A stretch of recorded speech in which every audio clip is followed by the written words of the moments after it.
আজ সকাল সকাল বেরিয়ে পড়লাম, আমাদের একটা বার্থডে কাজ ছিল, সেখানে আমি আর আমার ফ্রেন্ড বেরিয়ে পড়লাম কাজের উদ্দেশ্যে। আর চলে আসলাম বিকাল, তখন 4টে বাজে, আমরা চলে এসেছিলাম কাজের জন্য। আর পুরো ভিউটা ফাঁকা ছিল বলে আমি ওকে বললাম যে লোকেশনটা ফার্স্টে তুলে নিই। আর লোকেশনটা অনেকটাই সুন্দর ছিল, অনেক অনেক অনেক। আর এদিকে ছিল কিছু আইটেম ছিল যেটা সন্ধ্যা স্ন্যাক্সের সাথে থাকবে, সেটা হচ্ছে কাবাব ছিল, বেবিকর্ন ছিল, মকটেল ছিল, অনেক কিছুই ছিল। আর এখানে কাবাব রেডি হচ্ছিলো, আর আমি এটা একটু আস্তে করে ভিডিও করে নিলাম, কারণ কাবাব আমার অনেক ফেভারিট। আর সত্যি কথা বলতে কি, আমি কাজে গেলে আমার আগে খিদে পায়, আমি আগে খেয়ে নিই, তারপরে কাজটা পরে করি। আর আমার ফ্রেন্ড দিকে শ্যুট করছিল, আর আমার ফটো শ্যুট ছিল, আর ওর ভিডিও শ্যুট। তাও বলছি তুই আগে লোকেশনটা তুলে নে, আমার কাজ এখনও দেরি আছে, আমি একটু টুকটাক করে কিছু খেয়ে নিই।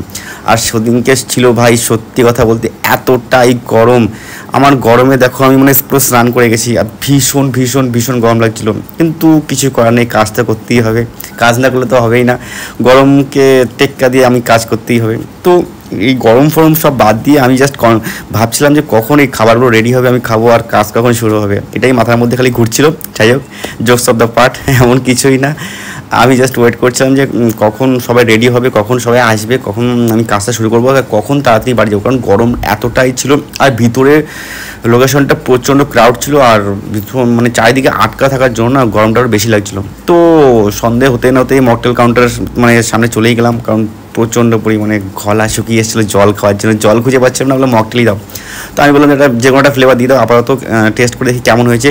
তো মোটামুটি মকটেল একদম আমার ভালো লাগেনি, কারণ একদম সিম্পল এরা বানিয়েছে সোডা দিয়ে, এটা আমার একদমই পছন্দ হয়নি। তাই কিছু করার নেই, বাট খেতে হবে তাই খাচ্ছি। তাই হোক, আমার একদম মকটেল পছন্দ নেই। তারপরে একটু সন্ধ্যার পরে যেমন আমার খুব চা নেশা বা কফির নেশা, বা চা না খেলে আমার ঠিক জমে না। তো আমি একটা চা নিয়ে নিলাম, মানে কফি নিলাম, আর কফিটা বেশ বেশ বেশ অনেকটাই সুন্দর ছিল। আর আমি আমার ফ্রেন্ড একসাথে জন্য দুটো কফি নিয়ে চেস করলাম।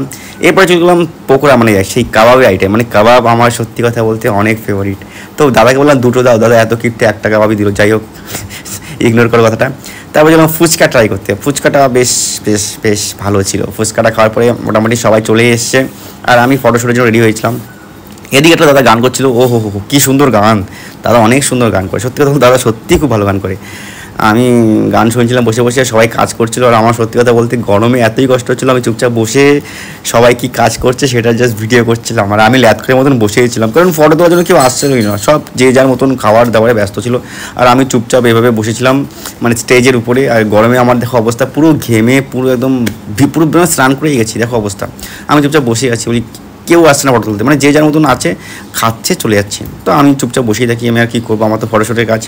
তো বাইরে লোকেশনে একটু গেলাম, বাইরে প্রচণ্ড ঠান্ডা ছিল, আবার খিদে পেয়ে গেলো, আবার গেলাম কাবাব খেতে, আবার কাবাব খেয়ে গেলাম।